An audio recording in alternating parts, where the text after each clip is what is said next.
Bapa di surga, ketika kami belajar firman Tuhan, memuji nama Tuhan, memuliakan nama Tuhan, biarlah kami diurapi oleh roh yang datang langsung dari surga. Dalam nama Yesus, saya berdoa. Amin. Pagi ini saya berbicara tentang 3 things we cannot do without. 3 perkara yang kita tidak boleh kalau tiada. Okay? 3 perkara yang tidak boleh tidak. Okay.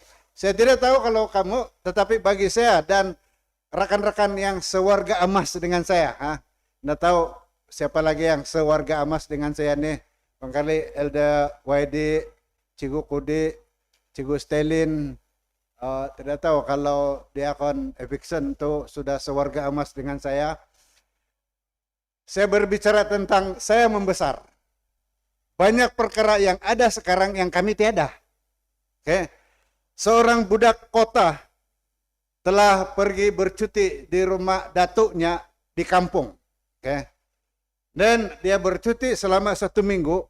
Apabila balik pergi bandar, bapak budak ini bertanya, apa yang kau dapat di kampung? Lalu anak ini bilang, rupa-rupanya atuk kita itu lebih kaya dari kita. Dia bilang, kan? Karena apa? Karena dia punya bumbung atap, langit.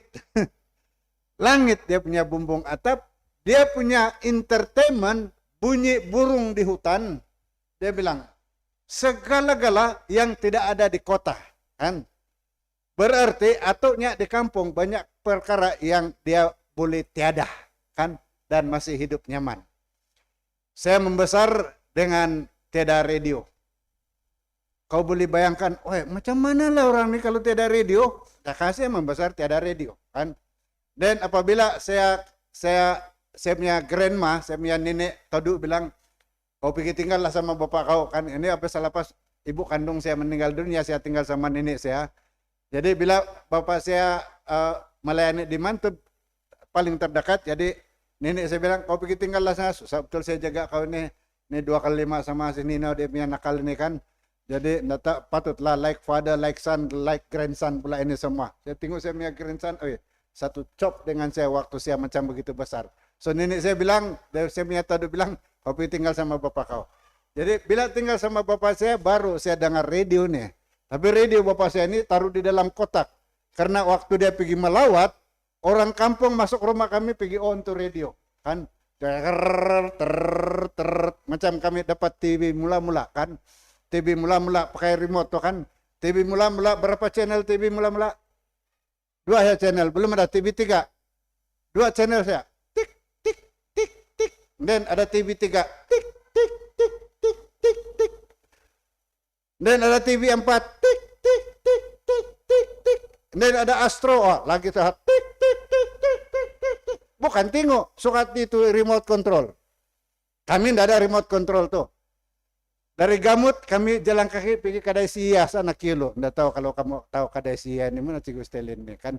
Kali si Wilin tidak tahu kalau dia tahu Kedai Sia satu-satunya ada TV di kilo. So kami sama mendiang sawi jalan kaki. Kita tengok TV. Tengah malam baru sampai rumah. Kan? Sampai rumah tidak berkunci. Kan? Dan kalau kami mencari hiburan, pergi di luar sana. Masing-masing bikin listik. Siapa punya listik yang pakai paling tiru? Jadi kalau cucu saya nampak saya itu hari dia orang ada listik. Dia orang bikin listik. Di sana kondis, di sana Rumbio tempat kami. Saya bilang sama cucu saya, mari saya kasih tengok kau. Bagaimana melistik. Nontoki bagi ahit. Kayu tela kayak asal-asal ini kali itu bilang kore tadi pokang. Nontok 3 kayu kuri pom nontok pedang bapak tua pun tiada juga kata dia lah. Itulah hiburan kami dulu kan, bukan macam sekarang. Kalau sekarang ini dah tahu lah bagaimana. Telepon ini lagi satu. Saya di SAS, abang saya di Government Trade School di Tanjung Aru dulu. Ini British punya sekolah nih. Lalu kami mau balik pergi ke Ningau. Jangan bilang SMS, saya suratnya ada. Mau telepon abang saya. Nomor telepon di Tamporli dulu 3 saya kan. Di SAS punya 2 saya itu nomor. Sekolah punya 323. Mission punya 346. Tidak tahu kalau di Kadai. Tapi 3 saya tahu Elda Joni. Nggak tahu kalau kau ingat lah. Dulu 323 ya. Jadi kalau kau mau telepon di KK, kau mau booking sana exchange, dial 0. Kalau ini 323, saya mau booking nomor 746 di Tanjung Aru. Pukul berapa? Pukul berapa yang senang? Tunggu dulu sekejap. Oke, pukul 4:30 kau standby ya. Jadi pukul 4:30 standby lah. Tidak lama kami adalah yang menunggu di sana di luar library di SAS dulu. Lesaya. Saya pergi cakap sama abang saya. Jangan lama. Dia bilang tuh. Pasal mau bayar kan. Jangan lama. Sekejap lah. Saya rata mulik kening aku. Oh, bahina kan prep itu sejak. Iri na nakabawa sa kong telepon line. Na din nakabara sa gisom. Tiada sudah. Itu saja. Kan? And then, karena itu baru di Sabah. Kan kalau di Amerika macam mana? Telepon line. Itu sebab ada lagu dulu. Telephone to Jesus, always on the line. Kan? Central never busy, always on the line. Central kan? Central, connect me to number, tetetetetet. Jadi tanak wago sumandak, janganlah kau bedating. Central number, dengar tuh, kamu punya cakap tuh. Kan? Jadi, nggak boleh bedating kalau sana. Central dengar. Dan datang handphone. Wah, handphone, hebat handphone. Pertama kali saya terbaca handphone, dia bilang, atur, automatic telephone using radio. ATUR, tiga, atur. Having an atur is a sign of professionalism to koting ulak. Tidak heranlah kalau orang di KK, kau nampak, dia jumpa kau begini. Halo, apa kabar? Dari mana kau tahu? Begini kan? Dia punya telepon. Pertama kali telepon mahal nih, 7.000 lebih. Di mana kau sekarang itu? Cakap sama saya lah, itu telepon kasih telur. Ada lampu kita mau cakap juga begini. Mau kasih tengok saya itu telepon, Pak. Kan? Telepon. Telepon mau jimat-jimat tuh. Dan datang itu package SIM card kan. SIM card 50 SMS free. Kalau dulu satu SMS berapa? 50 sen. Jadi kalau mau SMS girlfriend berapa? SMS tuh. Oh. Jadi SMS 50 free SMS. Oh. Di sanalah kau hampir 300 perkataan betul SMS pasal mau jimat kan. Seremtan bilang mau jimat, mau SMS. Seremtan bilang, Pak, senang saya call kau nih kalau ada telepon saya. Dia bilang, dia pergi kedah kan. Tidak telepon, ini orang miskin Pak. Pak, senang saya mau telepon kau kalau dia pergi kedah. Pergi tikit ku telepon nga, or lagi nauti tapak bo kan. Tak, kan nampai telepon lah. Besok-besok baru saya berhabis telepon saya. Sampai sekarang dia pakai itu nomor. Lalu dia cerita dia, kalau mau SMS, berhabis Pak. Maksimum itu SMS. Pasal mau bayar. Saya 20 sen. Antar. Dulu sebelum SMS kamu antar surat. Surat pertama saya antar adalah sama mendiang bapak saya di Podi ya. Itu musim family problem. Saya dengan abang saya tinggal sama nenek saya. Jadi kami selalu kena kasih tinggal pasal mau ginedap hilat tada panita dua. Jadi kami dua saya dengan abang saya. Jadi mau masak pun bagaduh. Karena tanda aiso orgasme. Tu nenek bilang harala parai ho di persidangan nada ko. Jadi kami sidang lah itu parai. Ngan dah itu tua saya meniri. Wah, 7 tahun mah meniri. Ansokan nga gumuk laun. Banyak lagi tu gumuk parai akan nendang kasih tahiti kan miado nanda di tabangko. Jadi abang saya tidak tahan begitu dia lari kan. Dia lari pergi Sarayo sana pasal banyak saudara di Mangkeladom. Dari Mangkeladom dia turun pergi Tabobon kan. Dia bawa di Tabobon di sana menggatal. Kami tidak tahu. Tertanya-tanya. 2 minggu. Kalau sekarang ini kalau anak hilang itu pergi balai polis kan. Kalau besok-besok, cobalah kalau mama tua ada cucu yang tidak pulang nanti malam dia tidak berhenti cari. Ini 2 minggu tidak ada apa-apa. Nenek pergi sana dia balik petang. Apa nak kau lebih ini liberty kan? Apa nak kau lebih amo? Kayak mindahu lagi besok balik. Apa nak kau lebih amo? 2 minggu. Baru dia bilang, kau tulis suratlah sama bapak kau. Saya tulis suratlah. 3 bulan baru ada reply. Pasal itu surat mau pergi Podi, Bang. Dari Kota Belud pergi Podi 2 malam, Bang. Mau tidur lagi di Tamu Rasok kan. Jadi 3 bulan baru ada reply. Datang itu reply. Dia bilang, jangan kamu susah. Tidak tahu siapa yang antar itu surat, reply. Dia punya itu surat di envelope dia bilang kepada Gampai bin Lepog. Kau tanya-tanyalah, kau carilah Gampai bin Lepog di mana. Kan nama kampung. Jadi orang, tapi di kilo lah, dia tahu saya itu Gampai bin Lepog antar di Pigamut. Pasal tiada lain. Sili saya apa itu Gampai, kepala dia napai kan. Itu sebab ini butak nih jarang-jarang begini nih, pasal tidak nampak betul tuh kepala yang begini kan. Nah, sampai itu surat 3 bulan kemudian baru dia bilang, jangan kamu risau, dia bilang Melayu ya, bapak saya tulis surat, jangan kamu risau, si Libi sudah saya bawa pergi kampung. Itu surat sampai kami kurang lebih ada 3 minggu sudah abang saya di Podi kan, jadi 3 minggu saya. Jadi baru kasih tahu si itu inilah, si Libi sudah sama bapak. Oh, baru dia senang hati. 4 bulan baru selesai. SMS berapa bulan? Tidak sampai 4 saat, ada sudah kan. Dan datang WhatsApp. WhatsApp ini lagi. Dulu SMS, ada emoji kata ada. Siapa yang pernah antar emoji SMS? Ada kolon sama apa itu bracket kan, itu smile. Kalau yang begini itu begini. Kan ada emoji, tapi kau pakai signal, kau pakai simbol. Kalau senyum itu 2 titik sama itu sangkang tutup kan, itu senyum. SMS-nya emoji. Wow. WhatsApp-nya emoji, kau mau pilih lagi yang menangis sampai tidak tahu yang begini apa, yang begini apa, saya pun tidak tahu. Kan? Terus saya pun tak antar satu emoji kan. Saya tak antar emoji begini, Pak. Kamu tahu apa ini? I love you. Tapi saya tidak tahu ini I love you, hantam saya antar. Foto apa itu? Apa itu? Bukan good gitu. Itu I love you. Oh, sorry lah. Oke juga lah, saya sayang juga sama kau kan. Tapi ini I love you, Pak. Kan I love you, antar ini saja. Woi, hebat, Pak. Terus video call, Pak. Video call sekarang, video call. Semua ini you can do without zaman kami. Boleh tiada kan. Hari ini kau pergi kedai, kau pergi, mari jangan bilang kita orang. Nah, kemarin dulu kami ambil si Rachel sama si Didi sana Imago, kan.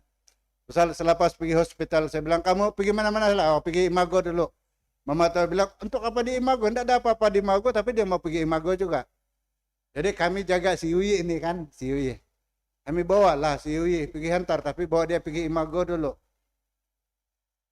Suruh dia orang tunggu di depan tuh Imago, pintu dia besar-besar. Kecil-kecil begitu tuh. Bila nampak Imago dia begini. Si Yuyi, gini, tengok di Imago.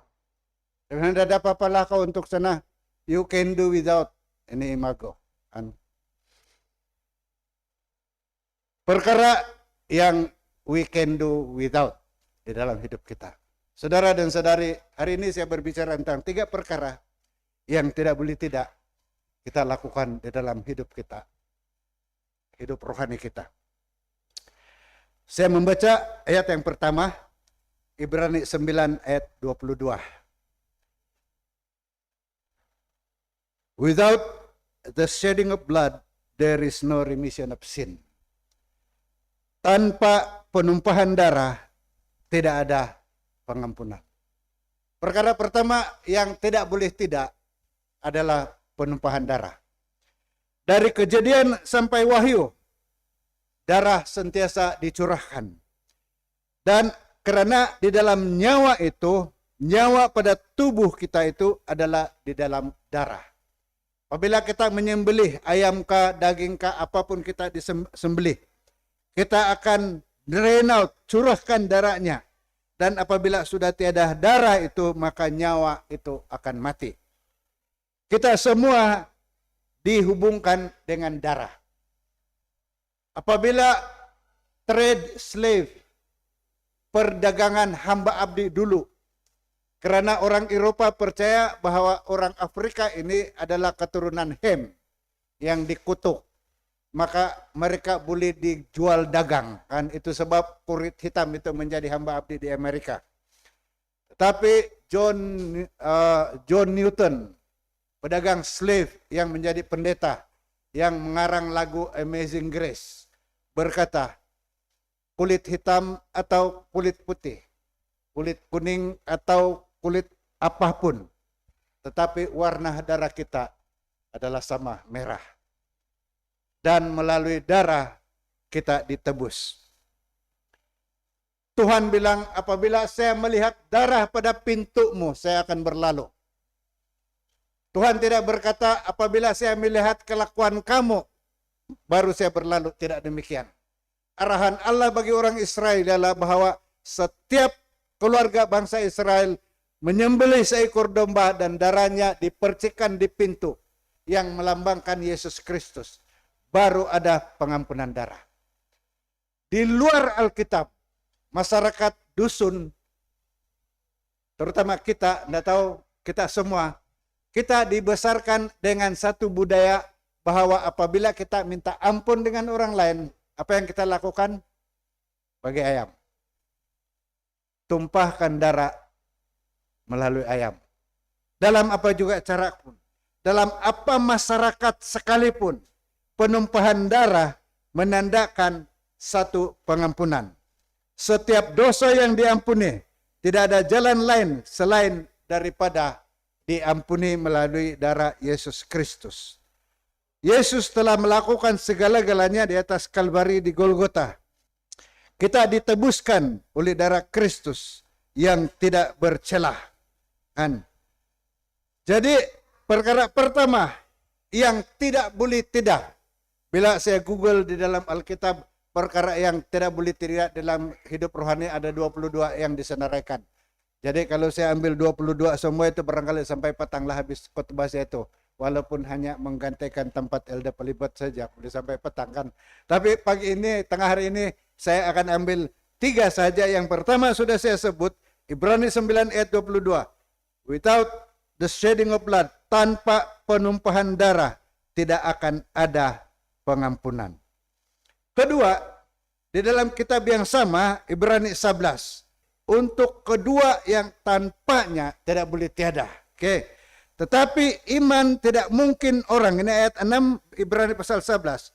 Iman tidak mungkin orang berkenan kepada Allah sebab barang siapa berpaling kepada Allah, ia harus percaya bahwa Allah ada dan bahwa Allah memberi upah kepada orang yang sungguh-sungguh mencari Dia.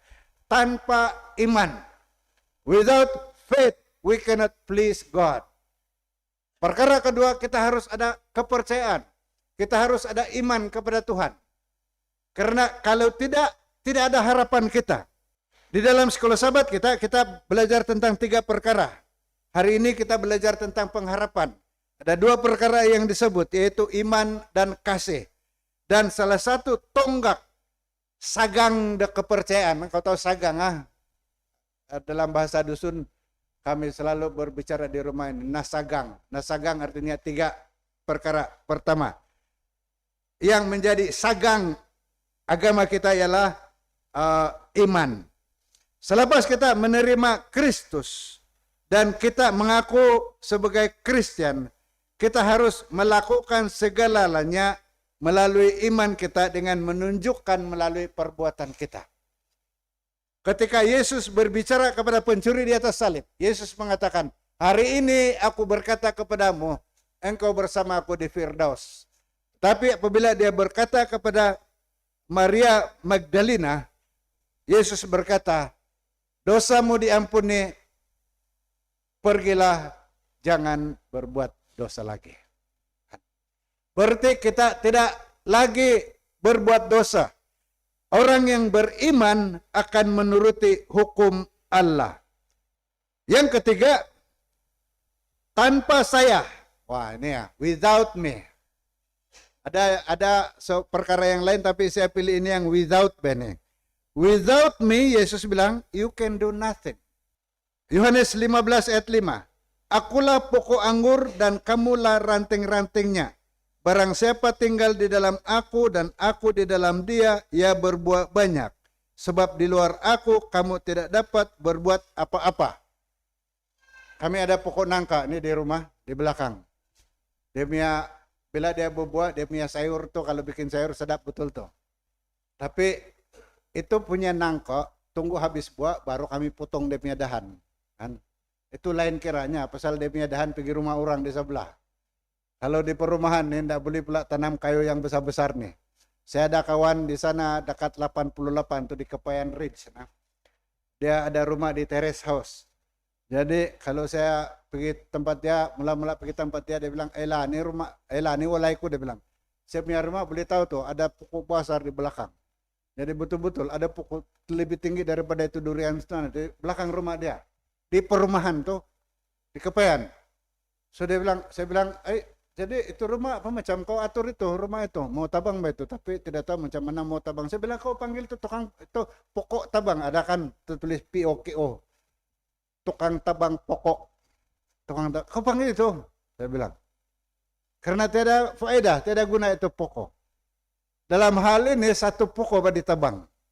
Yesus berbicara tentang dahan-dahan yang tidak berbuah dan dahan ranting-ranting yang tidak berbuah akan dipotong. Kami tanam rambutan nih di kampung lah, di kampung Nangka. Jadi kami ini tidak biasa potong-potong tunduk, bahkan sayang betul kan, pasal dia tumbuh juga. Tapi itu tunduk dia pakai pandai keriting. Misal ada kakao tuh daun-daun dia kan.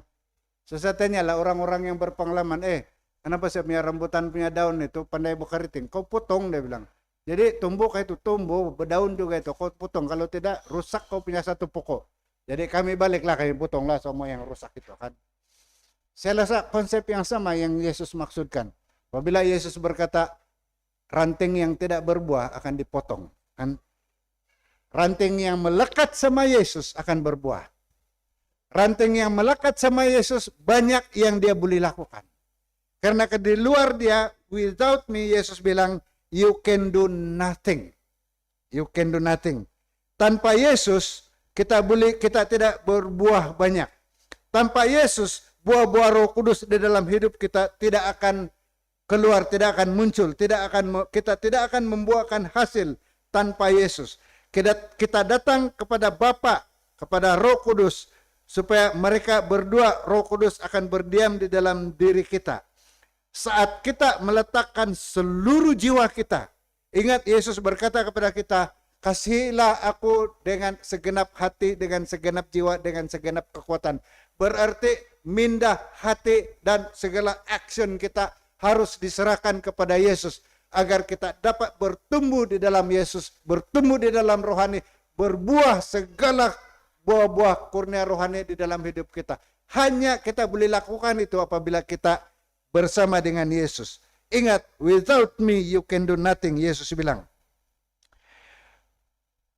Para pengikut Yesus yang Kristen adalah para pengikut yang membuahkan buah-buah. Susah betul mau translate ini. Dia bilang, followers of Jesus are fruit-bearing Christian. Pengikut Yesus adalah Kristen yang menghasilkan buah. Dan kalau kita dapat menghasilkan buah yang hebat ini, itu buah menjadi mahal. Kan? Setiap kali kami balik, kalau dari Keke, kalau sama Mama atau Limpas di sana depan Politeknik, banyak orang jual mangga kan sana. Siapa pernah beli? Kami satu kali saja kami berhenti.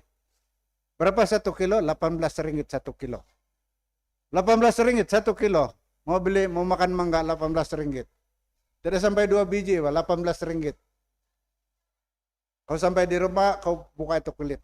18 ringgit, 18 ringgit, 18 ringgit. Kau kupaslah isi dia kan. Terus kau makan 18 ringgit. Tidak sampai pun 2 menit di dalam mulut, masuk di dalam perut.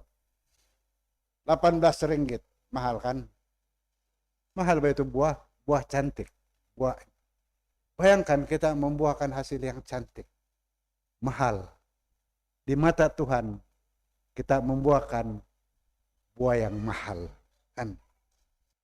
Ada beberapa saranan, tetapi salah satu yang saya ingin tekankan di sini ialah Jesus must be Lord of your family. Tuhan harus menjadi Tuan dalam keluarga kamu. Saudara dan saudari, adalah mudah bagi kita untuk mengajar anak-anak yang kecil tentang Yesus semasa mereka kecil. Pastikan waktu dia kecil, waktu itulah kita bawa dia, ajak dia, biar dia memahami bahwa Yesus adalah Tuannya. Karena apabila dia dewasa nanti, datang masanya, mereka bilang sama kita, tidak, masing-masing kita. Apabila sampai begitu, kita pun menjadi risau. Tetapi apabila kita lakukan peranan kita waktu kecil lagi, ketiga-tiga hal ini kita buat, ketiga-tiga perkara ini kita ajarkan kepada anak kita, pastinya apabila dewasa nanti, Roh Kudus akan meneruskan usaha kita untuk mengajar anak-anak kita. Perkara terakhir yang saya ingin sebutkan di sini ialah, terimalah Kristus di dalam hidup Anda. Letakkan segala beban Anda kepada Tuhan, dan buatkanlah dia Tuhan dan Juru Selamat di dalam hidup Anda. Tidak lama lagi di dalam dunia ini, kita tidak tahu berapa lama kita akan hidup di dunia ini. Ada satu buku di dalam kitab Wahyu yang disebut Kitab Kehidupan. Setiap kali saya buka kitab, karena kitab Wahyu ini adalah saya punya favorite subject kan. So, satu perkara yang selalu muncul di dalam pikiran saya ialah kitab kehidupan. Jadi sampai jadi lawak jenaka. Karena ada kitab lain yang ditulis untuk menulis segala perbuatan baik kita. Ada lagi satu buku yang menulis segala perbuatan jahat kita. Karena menurut Alkitab kita akan dihakimi. Menurut perbuatan kita, entah itu baik, entah itu jahat. Lalu semua yang jahat itu ditulisnya. Setiap kali kita tunduk berlutut mohon ampun kepada Tuhan, darah Yesus Kristus akan memadam setiap catatan yang tidak baik itu. Dan menghapuskannya. Bukan sahaja memblengkohkannya. Kan blengko itu lain, masih ada di bawah di dalam sana. Kalau dulu mau type terus taruh blengko kan. Tapi sekarang kita type, kalau tidak type kita select, kita wipe out. Darah Yesus Kristus wipe out dosa kita. Tidak ada bekas-bekas lagi. Besok start lagi. Besok start lagi. Itu sebab kita renew hidup kita dengan Yesus setiap hari. Supaya kita berbuah. Dan kita bersama Yesus. Karena without Yesus kita tidak berbuat apa-apa. Buku yang ini, buku yang mencatat segala perbuatan jahat itu, biarlah dipadam tiap hari. Oke? Mari kita buat cabaran. Hari ini kita mau supaya itu malaikat tidak sibuk menulis perkara yang tidak baik. Kita buat malaikat itu busy menulis yang baik-baik tentang diri kita. Kita menulis. Setiap kali kita lakukan yang baik, malaikat akan tulis. Dan biarlah dia sibuk menulis yang perkara yang baik. Ha? Mari kita buat itu. Supaya segala perkara yang baik yang kita buat itu, apabila kita menyerahkan nyawa kita kepada Tuhan, akan tertulis di dalam buku kehidupan. Bila Yesus datang, saya bayangkan satu situasi di mana kita berjalan di atas laut kaca. Kita masuk pintu gerbang surga yang terbuka. Alkitab bilang ada 12 pintu gerbang surga. Tidak tahu mana satu pintu gerbang surga yang kita masuk. Tetapi kita masuk pintu gerbang surga. Dan saya membayangkan seorang malaikat membuka kitabnya. Dan di atas kitab itu tertulis nama kita. Bagus kan? Di dalam kitab itu tertulis nama kita. Nama Anda, nama saya. Apabila nama itu dipanggil, pastikan kita ada berada di sana. Amin. Mari kita berdiri. Kita nyanyi 88.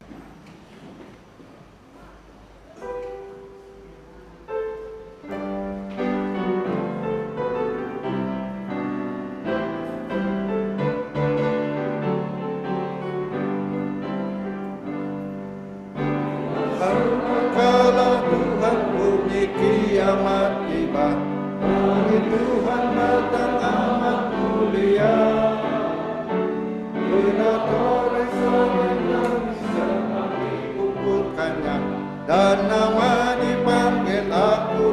sana. Bila namaku dipanggil di seberang sana di surga, aku harus bersedia. Bila nama dipanggilku di sana, mari kita kerja bagi Tuhan setiap hari. Mari kabarkan hal kebangkitannya. Bila kiamat tiba tugas kita selesailah, dan nama dipanggil aku di sana. Bila namaku dipanggil di seberang sana di surga, aku harus bersedia. Bila nama dipanggilku di sana, pada hari kemenangan tadi dibangkitkan bersama yang hidup setia ke surga. Tuhan beri istana indah pada umat pilihan, dan nama dipanggil aku di sana.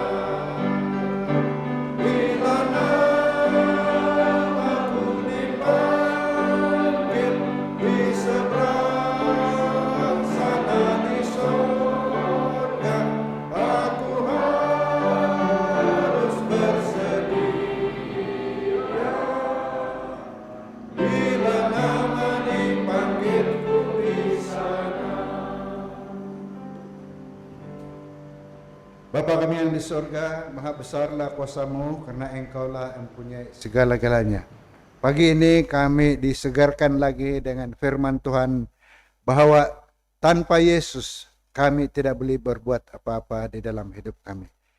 Hari ini kami mau memperbaharui hubungan kami dengan Yesus Kristus, memperbaharui komitmen kami untuk menerima darah pengampunan Yesus, serta berpaut sentiasa kepada Yesus agar kami akan menjadi ranting yang sentiasa membuahkan hasil. Dan dengan demikian kami juga akan menjadi berkat kepada orang lain yang masih di luar kandang sana, masih berada di dalam kegelapan. Biarlah kami semua menjadi berkat besar baik untuk kami sesama umat di dalam gereja ini, juga kepada orang yang akan kami hubungi nanti, akan kami gauli di dalam hidup kami nanti. Apabila kami berpisah, bersurai dari tempat ini, Tuhan berkati kami masing-masing. Setiap keluarga di sini Engkau berkati dengan berkat istimewa masing-masing sesuai dengan permintaan, sesuai dengan keperluan masing-masing keluarga. Berkati setiap yang bekerja, baik di jabatan kerajaan juga di pihak swasta atau yang bekerja sendiri, supaya di dalam kehidupan sentiasa setia menjalankan tugas masing-masing dan sentiasa berpendapatan dan dapat menampungkan keperluan mereka masing-masing untuk keluarga mereka. Dan biarlah semua itu kami dapat menikmati berkat Sabat Tuhan pada sepanjang minggu depan. Hari Sabat akan datang. Biarlah Engkau berkati kami sekali lagi untuk dapat berkumpul bersama di sini untuk memuji dan memuliakan nama Tuhan. Pada sisa-sisa saat Sabat di hadapan kami, biarlah kami semua sentiasa diberkati agar kami akan terus dapat mengekalkan untuk memelihara kekudusan Sabat. Dalam nama Yesus Kristus kami berdoa. Amin.